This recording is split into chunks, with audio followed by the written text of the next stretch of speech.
नमस्कार दोस्तों, IITN पढ़ाई वाला में आपका स्वागत है। आज प्लेन फिगर्स का पेरीमीटर और एरिया जो है डिस्कस करेंगे। सबसे पहले रेक्टेंगल जो है वो डिस्कस करते हैं। रेक्टेंगल एक ऐसा प्लेन फिगर है जिसके अंदर ऑपोजिट साइड्स पैरेलल होती है, A B C and D. ये एक रेक्टेंगुलर फिगर है जिसके अंदर ये साइड और ये साइड इक्वल भी है और पैरेलल भी है, ये साइड और ये साइड इक्वल भी है और पैरेलल भी है। ईच एंगल जो है इज इक्वल टू 90 डिग्री होता है रेक्टेंगल के अंदर। ये एंगल भी 90 डिग्री है, ये एंगल भी 90 डिग्री है और ये एंगल भी 90 डिग्री है। जो लॉन्गेस्ट साइड होती है उसको अपन लेंथ कहते हैं और एल से रिप्रेजेंट करते हैं। जो शॉर्टेस्ट साइड होती है उसको विड्थ कहते हैं और बी से रिप्रेजेंट करते हैं। क्योंकि इस फिगर का भी थर्ड डायमेंशन जो है वो जीरो है, केवल एक प्लेन में है, दो ही डायमेंशन नॉन जीरो है, इसलिए इसको प्लेन फिगर कहेंगे। इस प्लेन फिगर का एरिया कैलकुलेट करते हैं। एरिया ऑफ रेक्टेंगल जो आएगा आपके पास वो बेसिकली जो है इसमें लेंथ इंटू विड्थ के इक्वल होगा। Length into width is equal to L into B होगा। ये एरिया का फार्मूला हो गया आपके पास रेक्टेंगल का। सेकंड, इसके अंदर पेरीमीटर कैलकुलेट करेंगे। पेरीमीटर जो है अगेन आपको क्या करना है कि इस रेक्टेंगल फिगर का ये जो लेंथ है summation of length of the all sides of a rectangle is known as perimeter of the rectangle। इसके समेशन के लिए पेरीमीटर P से रिप्रेजेंट कर देते हैं। Perimeter is equal to AB होगा plus BC plus CD plus BA। यहाँ पे length AB is parallel to CD है और इक्वल भी है, AB is equal to CD है। Similarly BC is parallel to AD है और BC is equal to AD equal भी है। इसका मतलब आपके पास जो लेंथ AB है उसको देखिए, मैं यहाँ पे L लिख देता हूँ, BC को B लिख देता हूँ, CD अगेन L है और AD अगेन आपके पास क्या है, DA और AD सेम है, इज इक्वल टू B है, is equal to twice into L plus B हो गया। ये पेरीमीटर का फार्मूला है, 2 times the sum of length plus width and area of the rectangle is A is equal to length into width. Next figure जो है वो square लेते हैं। स्क्वायर के अंदर क्या होता है, square is a special case of rectangle where all the 4 sides are equal. A, B, C and D। इसके अंदर सभी चारों सभी साइड्स इक्वल है। अगर एक साइड आप A लेते हैं तो उस केस में सभी साइड्स इक्वल हैं और ये तो आपका साइड लेंथ क्राइटेरिया हो गया। सेकंड क्राइटेरिया क्या है, all angles are 90 degree.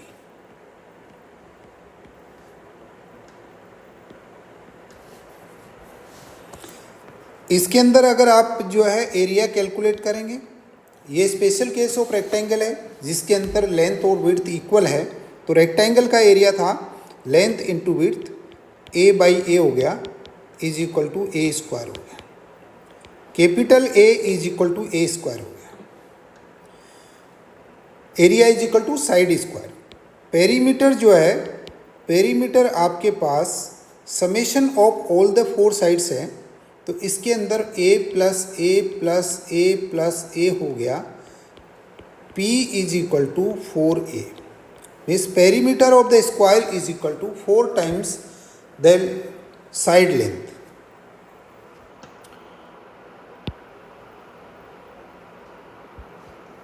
Next figure जो है वो रोम्बस डिस्कस करते हैं।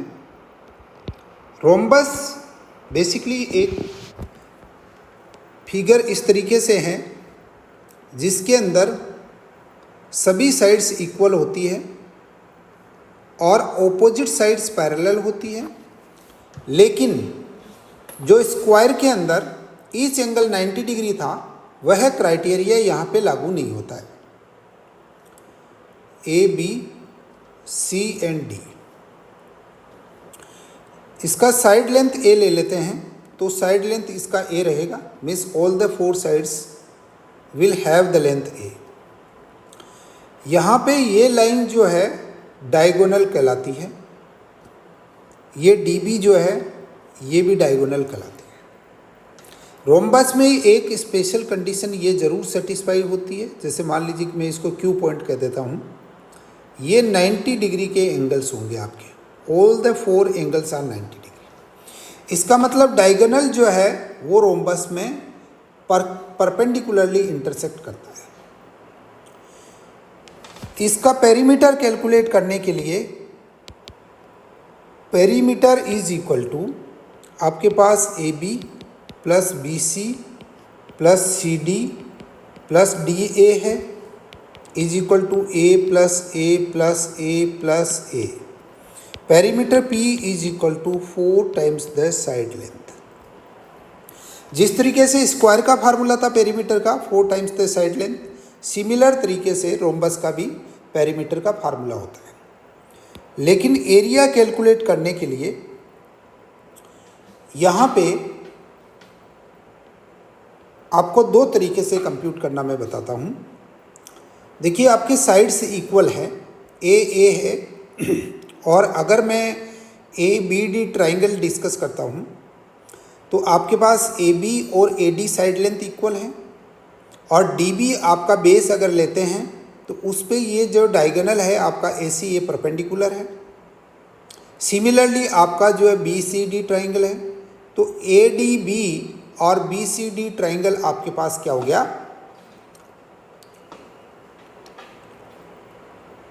इक्वल हो गए इन एरिया। तो अब आप देखिए मैं इन दोनों ट्राइंगल का एरिया लिखूँगा हूँ। देखिए area is equal to area of triangle, इसको ऐसे लिख देते हैं, area of triangle A B D plus area of triangle B C D. आप इस ट्राइंगल ए बी डी का एरिया कैलकुलेट करिए। देखिए मैं ट्राइंगल एरिया का ए बी डी का एरिया लिखता हूँ, हाफ इंटू बेस, बेस मेरे लिए डी बी डी है, इंटू हाइट मेरे लिए ए क्यू है, plus half into area of triangle B C D लिखेंगे। बी सी डी लिखने के लिए आपको क्या लिखना पड़ेगा, हाफ इंटू आप बी डी लिख दीजिए, सॉरी इंटू सी क्यू लिख दीजिए। मैं यहाँ पे देखिए हाफ इंटू बी डी जो है कॉमन ले लेता हूँ, into A Q plus C Q हो गया। A Q plus C Q किसके इक्वल है, half into B D into आप A Q plus C Q, A Q plus C Q it is equal to A C. इसका मतलब ये हुआ कि रोम्बस का जो आप एरिया कैलकुलेट कर रहे हैं वो half into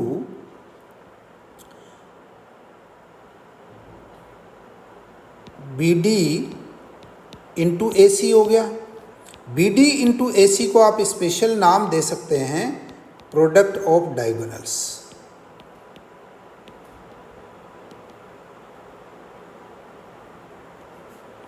product of diagonals, तो एरिया का एक फार्मूला हो गया रोम्बस के लिए, half into product of diagonals.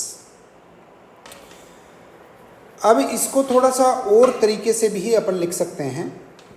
अगर देखिए इसके अंदर आपके पास जो ट्राइंगल है, इस ट्राइंगल में अगर मान लीजिए मैं यहाँ से एक परपेंडिकुलर ड्रॉ करता हूँ, अगर इस परपेंडिकुलर जो है इसकी लेंथ P है, मैं आपको DP गिवन है, तो आप क्या कर सकते हैं कि ट्राइंगल जो है ABD है, इसका एरिया होगा half into AB into DP। तो एरिया ऑफ फर्स्ट ट्राइंगल है वो half into AB into DP। Half into A B into D P. ये आपका बेसिकली क्या होगा, नेक्स्ट ट्राइंगल का भी आपको एरिया लिखना है, बी सी डी का, वो सिमिलर होता है तो 2 कर दिए, into A B into D P हो गया। तो एरिया इज इक्वल टू, आपके पास 2 इंपॉर्टेंट पैरामीटर है, A B into D P. इसका मतलब side length into corresponding height जो है आपको रेस्पेक्टिव हाइट लेनी है। इस तरीके से भी आप रोम्बस का एरिया कैलकुलेट कर सकते हैं। दोनों तरीके हैं, बेस इंटू हाइट आप ले सकते हैं, एक side length into height corresponding कह सकते हैं। नेक्स्ट जो है वो अपन डिस्कस करेंगे पैरेललोग्राम। पैरेललोग्राम में देखिए आपके पास क्या है, रोम्बस के अंदर ऑल द साइड्स इक्वल थी। पैरेललोग्राम में क्या है कि ऑपोजिट साइड्स आपके पास इक्वल रहेगी और पैरेलल भी रहेगी, जैसे आपका रेक्टेंगल में होता है। रेक्टेंगल के अंदर ईच एंगल 90 डिग्री होता है, बट यहाँ पे ईच एंगल 90 डिग्री नहीं होगा। यहाँ पे अगेन अपन एक डायगोनल ड्रॉ कर लेते हैं, ऐसी एक डायगोनल है। आप यहाँ पे 2 कुछ ड्रॉप कर दीजिए। देखिए डी से यहाँ पे एक परपेंडिकुलर ड्रॉ कर दीजिए, ये मैं इसको क्यू कह देता हूँ, ड्रॉप कर देते हैं। फिर एक परपेंडिकुलर बी से इस पे ड्रॉ कर दीजिए, इसको मैं आर कह देता हूँ। एक यहाँ से आप क्या करें, इस बेस पे जो है परपेंडिकुलर ड्रॉ कर दीजिए और इस पॉइंट को मैं पी कह देता हूँ। अब पैरेललोग्राम का जो एरिया है वो एरिया इज इक्वल टू क्या होगा, एरिया इज इक्वल टू आप किस तरीके से कैलकुलेट करेंगे, 2-3 तरीके इसके पास रहेंगे। एक के पास आपके A B into D P रहेगा। नेक्स्ट एरिया आप क्या कर सकते हैं, इसके अंदर A C into corresponding height जो वर्टेक्स है, डी वर्टेक्स है, इस पर आपने ड्रॉ किया है, डी क्यू रहेगा। और नेक्स्ट आप कर सकते हैं ए सी इंटू बी आर कर सकते हैं। ये 3 तरीके इसके जो है एरिया कंप्यूट करने के रहेंगे। पेरीमीटर जो है, पेरीमीटर किसी भी सिंपल फिगर के अंदर आपको साइड्स का समेशन करना है, तो आपके पास A B plus B C plus C D plus D A है। नेक्स्ट फिगर जो है वो ट्रपेजोइडल की बात करेंगे, या ट्रपेजियम भी कह देते हैं इसको, ट्रपेजोइड। ट्रपेजोइड जो है एक स्पेशल केस है जिसके अंदर one set of opposite sides parallel होता है, इक्वल नहीं होता है। अनदर साइड्स का सेट है वो पैरेलल भी नहीं होता है। ये आपके लिए ट्रपेजोइड है। इस केस के अंदर मान लीजिए आपको एक साइड की लेंथ B1 गिवन है, नेक्स्ट पैरेलल साइड की लेंथ B2 गिवन है, और इन दोनों के बीच की डिस्टेंस है वो h गिवन है। ये कोई भी पॉइंट E पॉइंट ले लेते हैं और ये 90 डिग्री है। ट्रपेजोइड में आपके लिए जो है ये कंडीशन सेटिस्फाइड होनी चाहिए, AB पैरेलल टू CD होना चाहिए। अगर ये कंडीशन सेटिस्फाइड नहीं है तो आप उसको ट्रपेजोइड नहीं कहेंगे। पहला केस तो अपन पेरीमीटर ले लेते हैं। पेरीमीटर इज इक्वल टू आपके लिए क्या हुआ, AB plus BC plus CD plus DA। सभी साइड लेंथ्स का समेशन करना पेरीमीटर का सिंपल फार्मूला है। एरिया कैलकुलेट करेंगे, इसका एक स्पेशल फार्मूला अप्लाई करेंगे, half into sum of base into height. यहाँ पे half into sum of base आपके लिए B1 प्लस B2 है, इंटू हाइट आपके लिए h हो गया। तो ये आपके लिए एरिया ए फार्मूला हो गया for the trapezoid. Next plane figure जो है वो सर्कल है। सर्कल देखिए, सर्कल की एक कंडीशन स्पेसिफिक है कि जैसे मान लीजिए कि आप पॉइंट O लेते हैं जिसको हम सेंटर कहेंगे, सी भी रिप्रेजेंट कर सकते हैं। इससे एक लेंथ रेडियस r ले लीजिए, इस r को आप रोटेट करिए तो ये आपका एक सर्कल बन जाएगा, इसको हम रेडियस r कहेंगे। ये अगर आप इसको ज्वाइन कर देते हैं तो ये A और B, ये आपके लिए कंप्लीट डिस्टेंस जो है डायामीटर होगा। Diameter is equal to A B होगा और d is equal to 2r होगा। और नेक्स्ट आप radius r is half of the diameter भी कह सकते हैं आप। ये आपके लिए सर्कल का फार्मूला होगा। यहाँ पे अगेन पेरीमीटर क्या होता है, पेरीमीटर की बेसिक डेफिनेशन में जाते हैं तो आप इस पे चलते जाइए, जितनी डिस्टेंस कवर करेंगे वो आपके लिए पेरीमीटर कहलाएगा। तो पेरीमीटर का यहाँ पे जो है स्पेसिफिक फार्मूला है उसको अपन कहेंगे 2πr। 2r is equal to D होता है तो p is equal to 2πr होगा, is equal to pi into diameter होगा। डायमीटर दे रखा तो pi into D direct calculate कर सकते हैं, एल्स आप 2πr कैलकुलेट कर सकते हैं। पाई यहाँ पे कांस्टेंट है, पाई इज इक्वल टू 22/7 एक डायमेंशन लेस कांस्टेंट है जिसका यूनिट नहीं होता है। ये मैथमेटिकल कांस्टेंट है जो स्टैंडर्ड है। एरिया कैलकुलेट करने के लिए area is equal to πr² होगा। r का वैल्यू आप d/2 लिख सकते हैं, उसका स्क्वायर कर लीजिए तो यहाँ पे πd²/4 हो गया। Means area of the circle is equal to πd²/4 या πr² होगा, जो आपको ठीक लगे। इसको आप जो है कैलकुलेट कर लें। ये फिगर्स जो आपने अभी तक डिस्कस की है इस पे कुछ एग्जाम्पल जो है सॉल्व करने की कोशिश करेंगे अपन। सबसे पहले देखिए एग्जाम्पल 1 ले लेते हैं। एग्जाम्पल 1 डिस्कस करते हैं। मैं आपको कुछ प्रॉब्लम्स जो है बोल रहा हूँ, इसको आप समझने की कोशिश करिए। इसमें एक प्रॉब्लम सिंपल सी है। A boy is running on a circular path of 7 metre radius. पहला स्टेटमेंट है, सर्कुलर पाथ है, रेडियस r है, उसका वैल्यू 7 मीटर है। Boy is running on circular path of 7 metre radius, he completes a round in 11 seconds.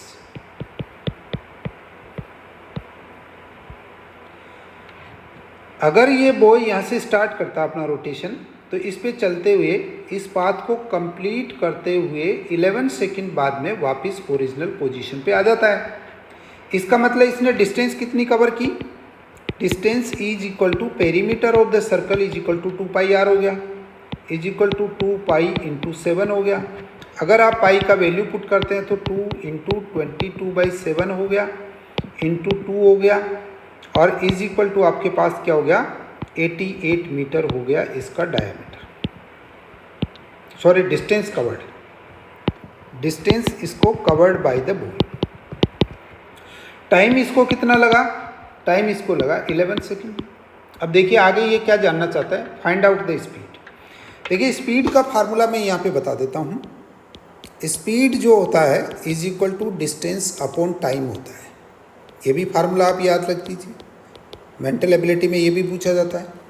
तो speed को v से भी रिप्रेजेंट करते हैं। v is equal to distance आपके पास 88 था, टाइम 11 है, इज इक्वल टू आपका कितना आ जाएगा। इसको अगर अपन सोल्व करते हैं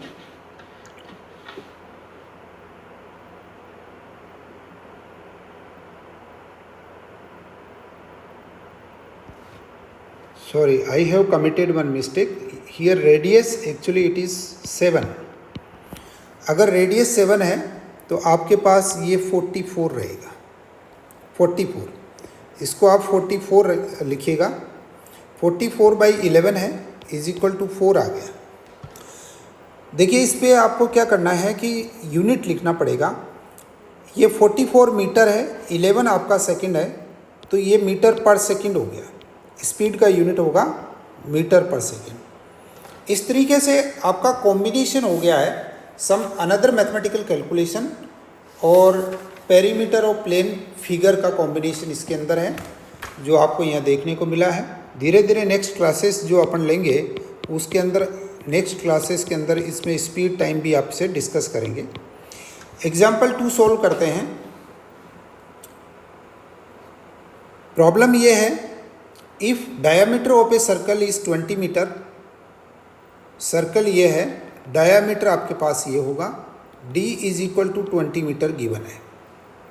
then what will be its area, आपसे एरिया पूछा जा रहा है। एरिया देखिए दो तरीके से आपने कैलकुलेट किया था, पाई आर स्क्वायर कैलकुलेट किया था और पाई डी स्क्वायर बाई 4 कैलकुलेट किया था।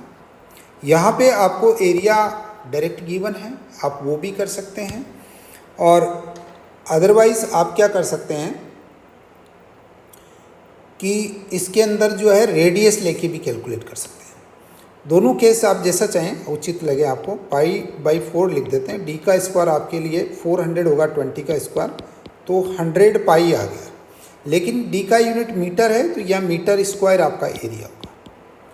और अगर आप रेडियस से कैलकुलेट करना चाहते हैं तो पहले रेडियस d बाई 2 कैलकुलेट कर लीजिए, ये 10 मीटर होगा, area is equal to pi r square होगा, अगेन ये 100 पाई हो जाएगा, a इज इक्वल टू 100 पाई।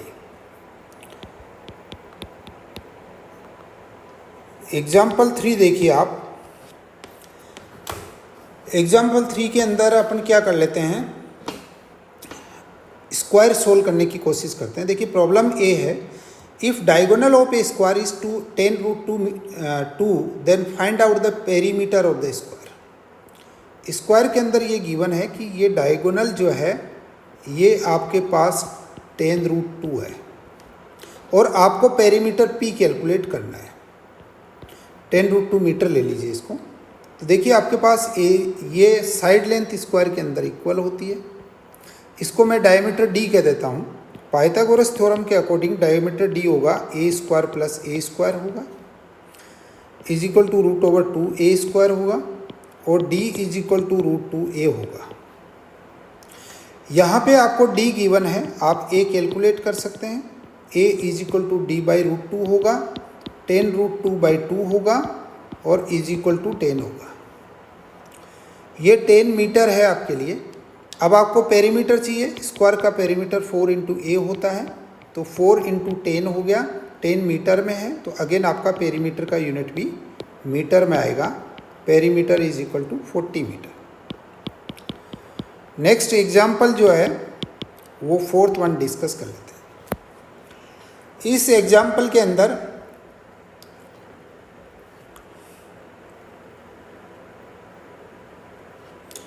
यहाँ पे एक फार्मूला इस तरीके से देखिए, ये कह रहे हैं ए circle is made in such A way that it touches the middle points of each side of square. एक स्क्वायर ले लीजिए आप, इस स्क्वायर का साइड लेंथ ए ले लेते हैं। आपने सर्कल इस तरीके से बनाया है कि it touches middle points of each side of the square. देखिए सर्कल आपका बनेगा तो नेचुरल सी बात है वो अंदर की तरफ बनेगा, तभी ईच साइड के जो है मिडल पॉइंट्स को टच कर सकता है। इसका मतलब ये मिडल पॉइंट को टच कर रहा है। यहाँ पे ये वाली लेंथ कितनी होगी a बाई 2, ये लेंथ कितनी होगी a बाई 2। तो अगर यहाँ पर इसका सेंटर रहेगा तो इसकी रेडियस कितनी आ गई सर्कल की। रेडियस ऑफ सर्कल देखिए आप, radius of circle is equal to a by 2 हो गया। इसमें आपको कुछ रेशियो कैलकुलेट करने के लिए करें, what will be the ratio of wire covering the circle and wire covering the square. Wire covering the square calculate कर देते हैं। Means basically this is the perimeter of the square, मैं L1 कह देता हूँ। वायर कवरिंग स्क्वायर, ये perimeter 4 into A होगा तो L1 is equal to 4 into A हो गया। फिर आपके लिए L2 जो है इसको ले लेते हैं। L2 is equal to wire covering circle. इसके लिए देखिए L2 इज इक्वल टू होगा 2 pi r. 2 pi into r आपके लिए यहाँ a बाई 2 है तो ये पाई a हो गया, ये आपके पास L2 हो गया। अब रेशियो किसका चाहिए ये थोड़ा क्लियर कर लेते हैं। What will be the ratio of wire covering the circle and the wire covering the square. इसका मतलब ये चाह रहा है L2 अपॉन L1। L2 आपके लिए पाई बाई a है और L1 आपके लिए 4a है। a से a कट चुका है, पाई बाई 4 आ चुका है, ये 1/4 इंटू 22/7 कर दीजिए, 2 से 2 फिर कटेगा, 11/2 रहेगा तो वो 14 हो जाएगा। ठीक है, 11/14 का रेशियो जो है ये रिक्वायर्ड है। कई एग्जाम्पल्स में आपको ये भी कह देते हैं कि इज इक्वल टू 22/28 होगा, और कई बार ये क्या है 33/42 भी होता है। ये एक्चुअली आंसर्स ऑब्जेक्टिव टाइप में अलग अलग फॉर्म में हो सकते हैं, तो आपको इसको इस तरीके से न्यूमरेटर और डिनोमिनेटर अगर एक साथ आप मल्टीप्लाई करते हैं तो ज़्यादा फर्क नहीं पड़ेगा। इसलिए नेक्स्ट एग्जाम्पल्स या तो अपन कभी एडिशनल एग्जाम्पल्स ले लेंगे, अलग वीडियो बना लेंगे उसका, या कुछ आपके साथ में जो है न्यूमेरिकल प्रॉब्लम सोल्व कर देंगे। एल्स आप क्या कर सकते हैं, कोई भी एक मेंटल एबिलिटी की बुक लेके और जो टॉपिक्स अपन डिस्कस करते जा रहे हैं उनकी प्रॉब्लम्स आप बुक से सॉल्व कर लीजिए, और कोई भी प्रॉब्लम आपको आए तो आप वीडियो के कमेंट बॉक्स में कमेंट कर दीजिए, या IITN पढ़ाई वाला को आप कांटेक्ट कर सकते हैं IITNpadhaiwala@gmail.com पे। उस पर आप जो भी क्वेरीज रेज करेंगे उसको सॉल्व करने का हम कोशिश करेंगे। Thank you so much for watching this video on IIT पढ़ाई वाला, और इस वीडियो को आप चैनल को सब्सक्राइब कर लीजिए ताकि नेक्स्ट वीडियो जो है आपको टाइमली मिल सके। Thank you so much.